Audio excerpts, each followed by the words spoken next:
Hey YouTube, I'm not sure if I'll post this today or tomorrow, but so people wonder what I have against suspension seat posts. Well, they have their purpose, but for the most part, I'm going to tell you what I know about suspension from experience. I've had full suspended bikes, I've had front suspended bikes, I've had non-suspended bikes, I've had just about everything, and they have their purpose. I have ridden suspension seat post, but what I ended up doing was taking it off. And that's my riding style. It's because I sit down when I climb hills. I don't stand up unless I'm riding a road bike, then it's a different story. But when I'm on a mountain bike, I'm sitting down and riding a hill. So, in order to get the seat post so it doesn't respond when you're pedaling, it has to be pretty stinking tight. I have a suspension seat post right here, off my wife's other bike. I used to have 3 or 4 bikes, but I looked at them and I said, well, I'm never going to ride them again. Let's sell them cheap to somebody who really needs a good bike. So I did. I sold a $4,000 bike for, I sold it for $650, I think, and then I sold a couple of $850 bikes for, sold them as a pair for $300. And I did that. There was the one guy that bought the pair was a young guy who rode his bike, commuted back and forth to work on a bike, and he was trying to do it on a Huffy. And so I made him a deal. He got a road bike and a mountain bike, a front suspension mountain bike. So front suspension helps you in a lot of ways if you're riding off-road, but on-road it doesn't do much for you other than smooth out some of the big bumps. And it doesn't tend to mess with your cadence or the way you ride, because it doesn't really change the geometry of the bike in such a way that you have to modify your way if you ride. So this is a front suspension post off a, we'll see, a Giant. I think this is her other bike is a Giant. It wasn't a cheap one either, so I think I paid $600 for it. It has an adjustment in the rear of the bottom of it right here, to tighten it. This one is pretty short, so if you're going to get a suspension seat post in for your bicycle, you need to look for something in the 350 to 500 millimeter length, and the seat post is 31.6. You might even get away with a 31.8, but that's typically a handlebar size and not a seat post size, but they probably make them. 31.6 is the manufacturer size. So this seat post is old, but it still works. It works on springs, spring and an elastomer dampener. So I think this will fit on her bike, but I don't know if she wants it on there.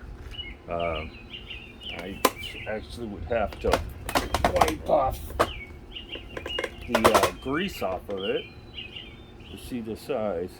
Oh, nope, 30.8. It's not going to work for that. So you can buy an adapter if you have an old one you want to put on this bike. You can buy adapters to fit just about anything. So, but how it works is the dampening part is in here, and it slides down in the tube and it dampens the shock. But what happens if it's too loose or it's soft setted is when you're sitting on the seat trying to pedal, you have a bob going. You induce a bob in the seat where the seat's bouncing while you're trying to pedal, and it changes the angle that your knee is going to be at when it's fully extended, putting stress on your knees. Now, I'm not telling you not to buy seat posts. I'm telling you it better be pretty stiff. and it's not going to smooth out the little bumps. It's going to only smooth out the big ones.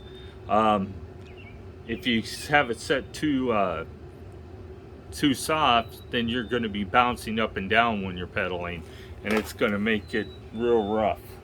So most of them adjust either here, or they have some kind of adjustment collar up here. You can loosen this one up here and tighten it up, and then it has an Allen screw that actually tightens the spring down. So I thought I'd just show you that it's not that I don't have them, it's just I don't want one on my bike.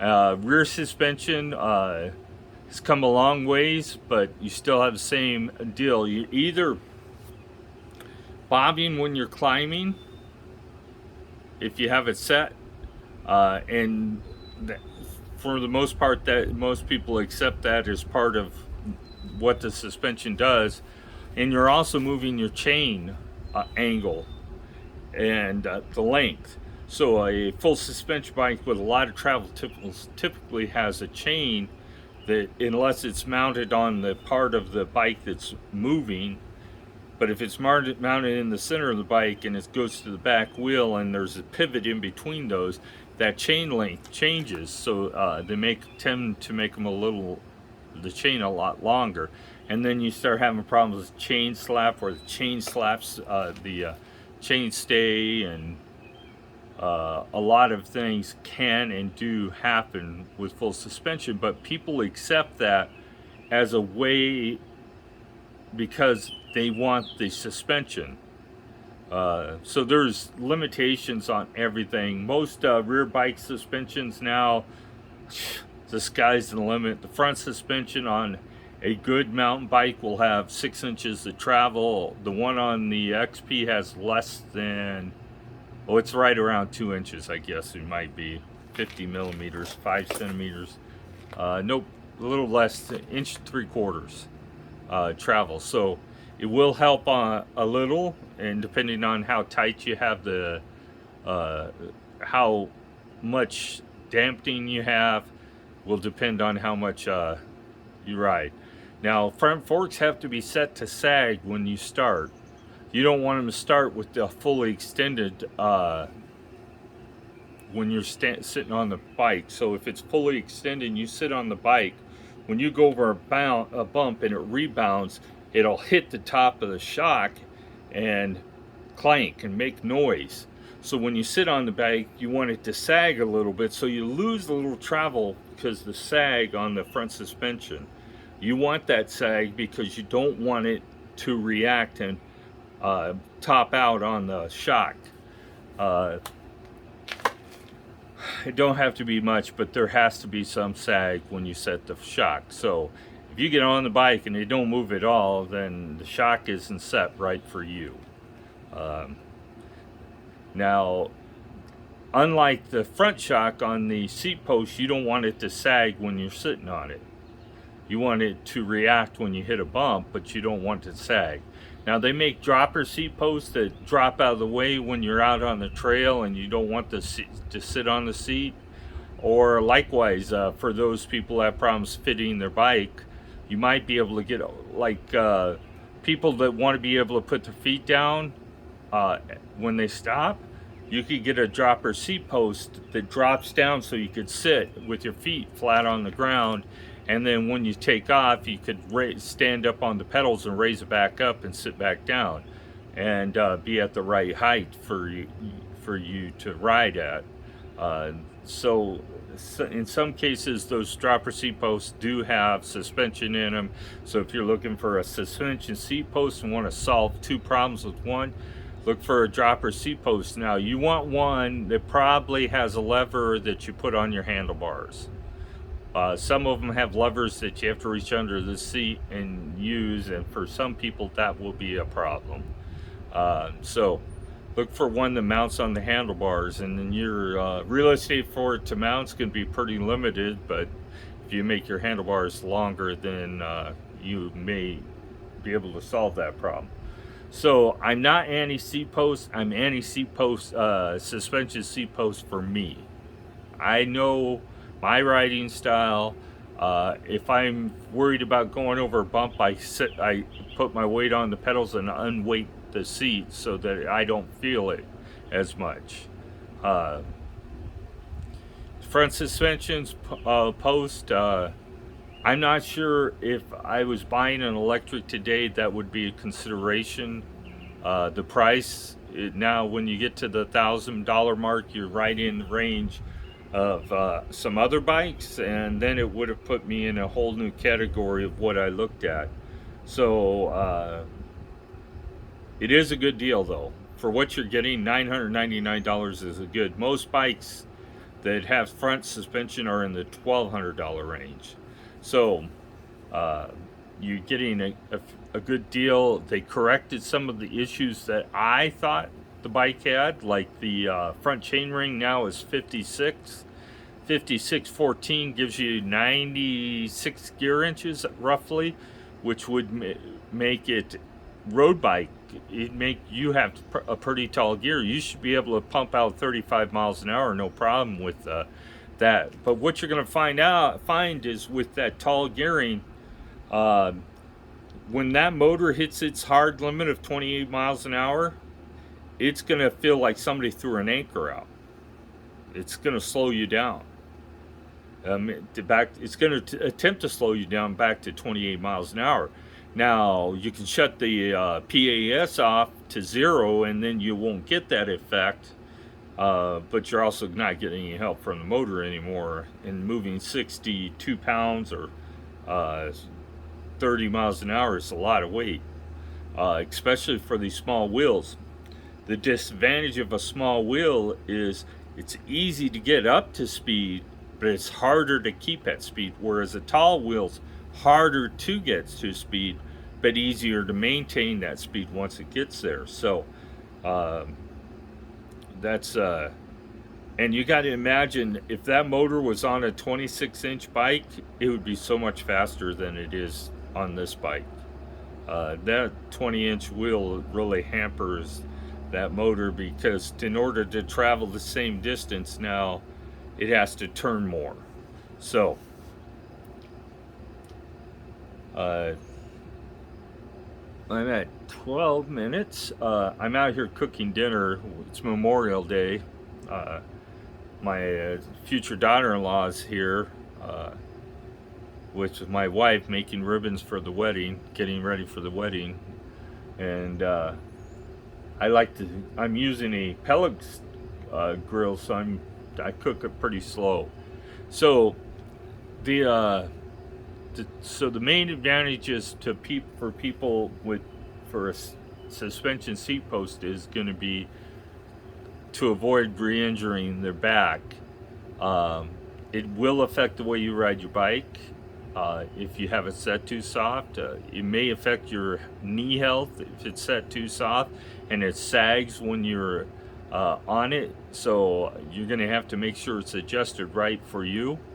Front suspension, you got to make sure that your suspension's set right for you. You want it to sag a little bit when you get on it. And remember that when you get your new 2.0, that front suspension should be adjusted so it sags. I don't know how much adjustment it has, but because I haven't seen it, I don't know what the shock is or who makes it, or whether there's anything other than a little rebound adjustment. So you may be stuck with what it is. So if you're going to get a suspension seat post, make sure you get one that's quality, because there's no worse thing to be out on a bike ride and have the darn thing fall apart on you. And if you're having problems getting on and off your bike, even the step through because the seat needs to be lower, check out a dropper seat post. Just put it in Amazon. Look, dropper seat post. Same thing. Don't buy a cheap one. If you wish you had spent the money and got something different. So I'm going to call it a video. I've done 2 today already. I'll probably post this later. These are my thoughts on suspensions, and my thoughts are that they have their point. I didn't buy the XP to modify to go off-road. A dirt trail that's fairly smooth is fine, but we bought them because we needed something that folded up and went in our RV. Now, if I wanted to wanted to start doing regular mountain biking, I would buy a completely different bike for that. I would have two electric bikes because I can't really pedal a bike on my own. I have to have the motor help because of my ankles. I just can't push down on them hard. So if you get the XP and you're disappointed because you still can't go on the trails, well, it's maybe time to consider buying something other than a 20-inch fat tire folding bike. I don't get paid by Lectric to review their products, but I won't steer you to Lectric if I think you need something else.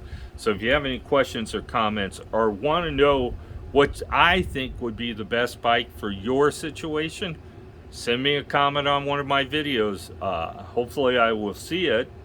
I see most of them, and I will respond. I will tell you. I might even give you an email address so you can write me a long email.